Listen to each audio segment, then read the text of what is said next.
सभी को नमस्कार। हेलो हिंदी चैनल पर आप सभी का स्वागत है।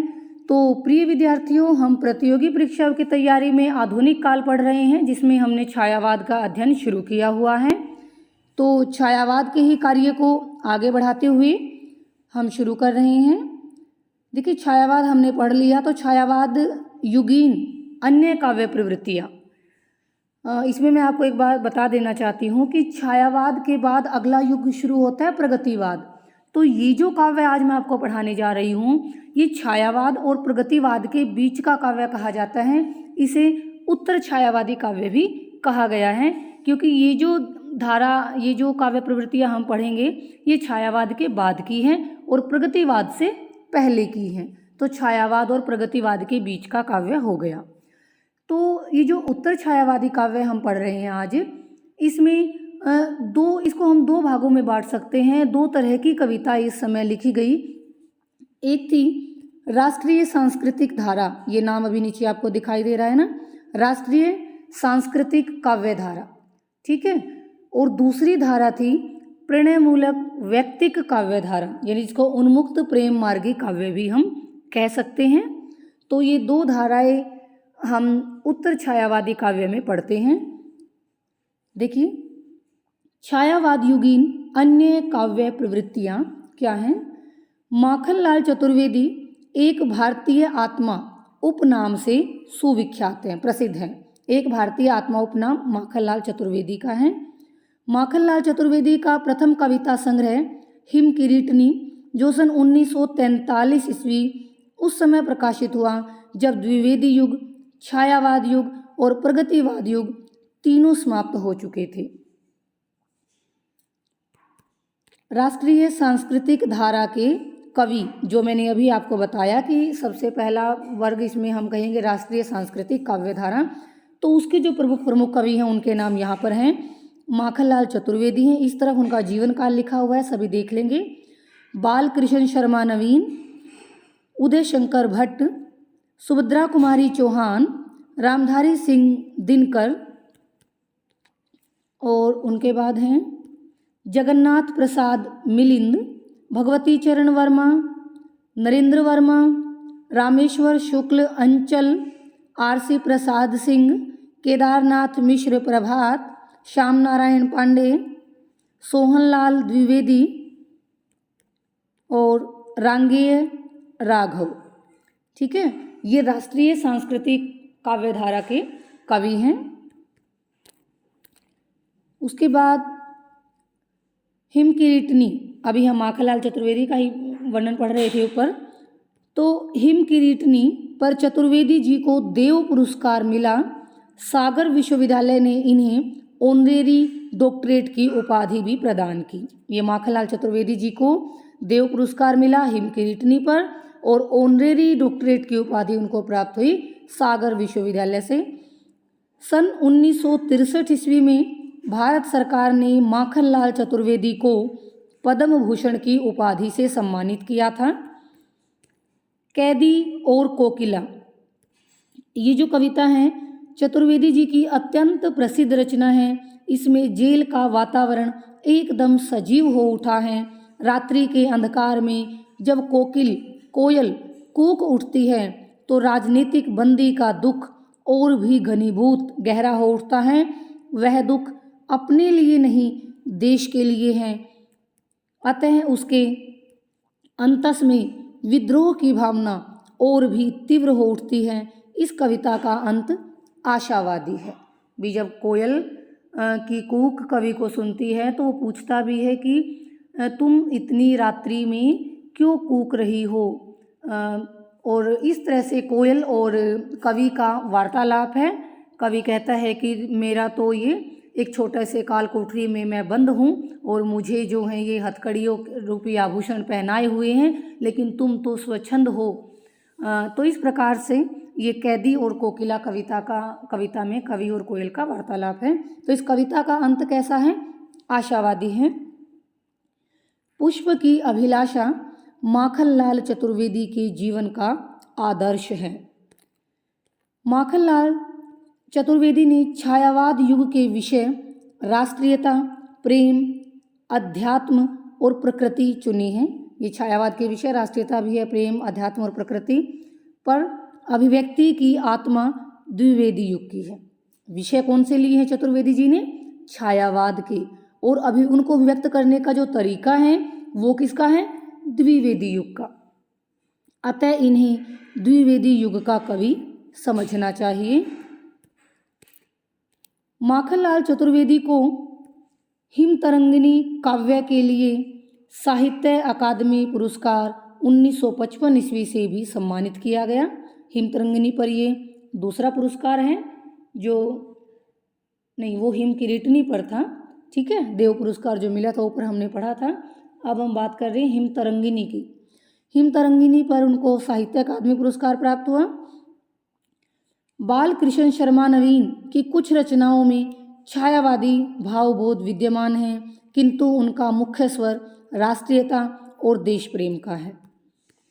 सुभद्रा कुमारी चौहान की प्रथम रचना सन 1915 ईस्वी में प्रयाग की मर्यादा पत्रिका में प्रकाशित हुई थी। सुभद्रा कुमारी चौहान की जीवन का आदर्श चित्तौड़ की महारानी पद्मिनी और झांसी की रानी लक्ष्मीबाई थी। झांसी की रानी ईस्ट इंडिया कंपनी के अंतिम गवर्नर जनरल लॉर्ड कैनिंग के कार्यकाल में सन 1857 ईस्वी के सशस्त्र विद्रोह का चित्र प्रस्तुत करने के लिए लिखी गई थी। झांसी की रानी रचना है ये। सुभद्रा कुमारी चौहान का काव्य संग्रह मुकुल 1930 ईस्वी में प्रकाशित हुआ था और इस पर उन्हें सन 1931 में साहित्य सम्मेलन प्रयाग की ओर से सेक्सरिया पुरस्कार भी प्राप्त हुआ था। रामधारी सिंह दिनकर की रेणुका और हुंकार ये प्राधीनता काल की रचनाएं हैं। प्राधीन, इन रचनाओं को सरकार ने आपत्तिजनक मानकर दिनकर जी से स्पष्टीकरण मांगा था। रेणुका और हुंकार, ध्यान रखना है, इन दोनों रचनाओं का सरकार ने दिनकर जी से स्पष्टीकरण मांगा था। दिनकर जी ने जनतंत्र का जन्म शीर्षक कविता में 26 जनवरी 1950 को घोषित किया था। सिंहासन खाली करो कि जनता आती है। उसके बाद देखिए आगे, दिनकर के द्वारा लिखी गई रसवंती, उसमें यौवन, सौंदर्य और विरह व्यथा के गीत हैं। रसवंती में दिनकर के द्वारा रचित बुद्धदेव, कलातीर्थ, कलिंग विजय ये कविताएं सांस्कृतिक संदेश की वाहिका हैं। इनमें सांस्कृतिक संदेश बताया गया, दिया गया है। हिमालय संदेश, हिमालय संदेश दिनकर जी का एक लंबा संगीत रूपक है जिसमें अज्ञान, घृणा और हिंसा को वर्तमान जीवन की विषमता का कारण बताकर उसके स्थान पर ज्ञान, प्रेम और शांति की स्थापना का संदेश दिया गया है। ठीक है, अज्ञान, घृणा और हिंसा की बजाय ज्ञान, प्रेम और शांति का। दिनकर जी का कुरुक्षेत्र ये जो रचना है ये एक श्रेष्ठ प्रबंध काव्य है। यह महाभारत के शांति पर्व से प्रभावित है। इसकी विषय वस्तु कहाँ से है प्रभावित? महाभारत के शांति पर्व से। कुरुक्षेत्र मनुष्य की आधारभूत समस्याओं का विवेचन करने वाला एक उत्कृष्ट चिंतन प्रधान काव्य है। उर्वशी की बात करें तो दिनकर जी का 5 अंकों में विभाजित एक काव्य रूपक है उर्वशी। इसका केंद्रीय भाव क्या है? प्रेम। मुख्य विषय क्या है? सब प्रेम। इसमें पुरूरवा और उर्वशी के प्रेम का चित्रण किया गया है। उर्वशी में रश्मिरथी रश्मिरथी का नायक कौन है? कर्ण है, जिसके माध्यम से सामयिक प्रश्नों को उठाया गया है। तो रश्मिरथी के विषय वस्तु पता चल गई हमें। दिनकर के द्वारा रचित परशुराम की प्रतीक्षा, इसमें भारत चीन युद्ध को आधार लेकर लिखा गया है। परशुराम की प्रतीक्षा में क्या है? भारत और चीन के युद्ध को आधार रूप में लिया गया है। रामधारी सिंह दिनकर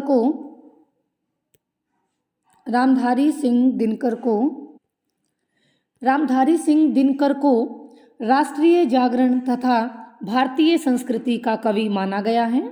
रामधारी सिंह दिनकर अनल कवि नाम से भी सुविख्यात है। ध्यान रखना है आपको, अनल कवि रामधारी सिंह दिनकर। दिनकर जी को वर्ष 1968 ईस्वी को ज्ञानपीठ पुरस्कार मिला था। किस पर? उर्वशी नाम जो चंपू काव्य इन्होंने लिखा उसके ऊपर इनको ज्ञानपीठ पुरस्कार भी प्राप्त हुआ है।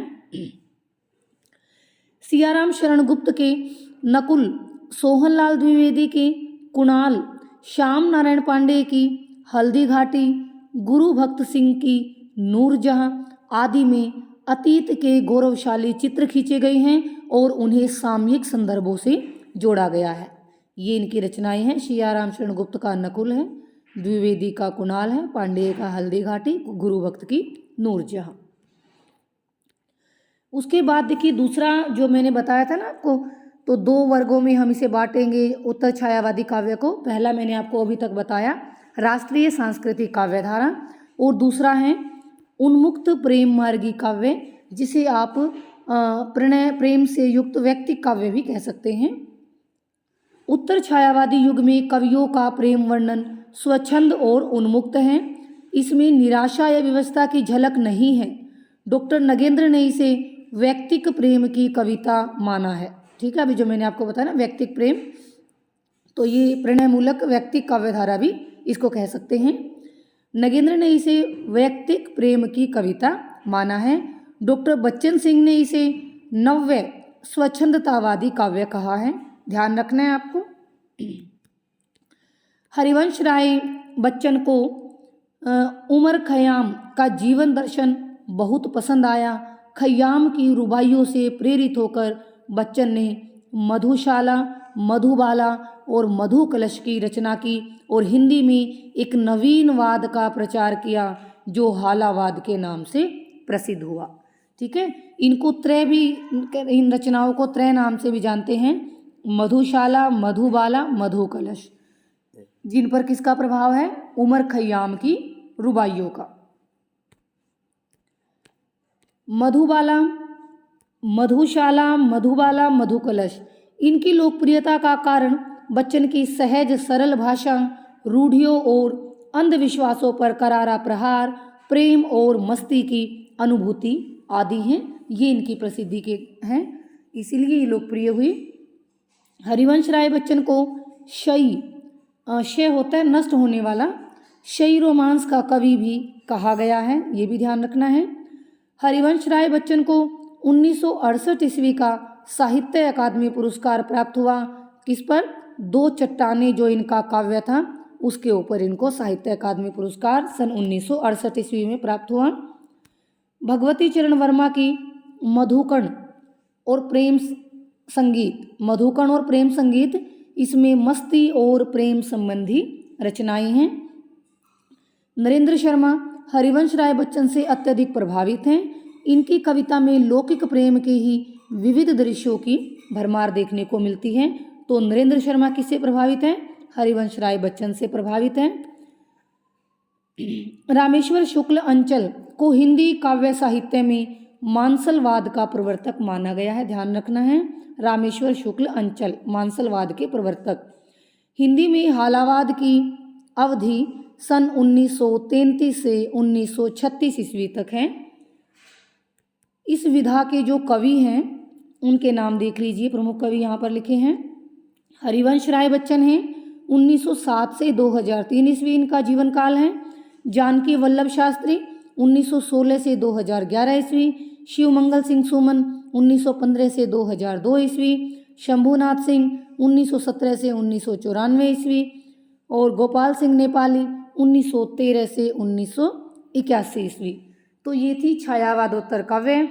तो विद्यार्थियों, आज का हमारा जो छायावाद का अध्ययन था वो पूरा होता है। आगे हम देखते हैं, वैसे तो आगे हिंदी का जो गद्य साहित्य है, नाटक, उपन्यास, निबंध, वो शुरू करवाऊंगी मैं, या उससे पहले कुछ और इम्पोर्टेंट होगा, महत्वपूर्ण होगा, तो वो पहले मैं आपको करवाऊंगी। तो छायावाद का अध्ययन आज हमारा यहाँ पर समाप्त होता है। मैं उम्मीद करती हूँ कि आपको मेरा पढ़ाया हुआ पसंद आ रहा है। अगर आपको मेरी वीडियो अच्छी लगती है तो कृपया लाइक, शेयर और कमेंट अवश्य करें और अपने दोस्तों के साथ भी मेरी वीडियो को साझा करें। मुझे सुनने के लिए आप सभी विद्यार्थियों का, श्रोतागणों का, दर्शकों का तहे दिल से आभार।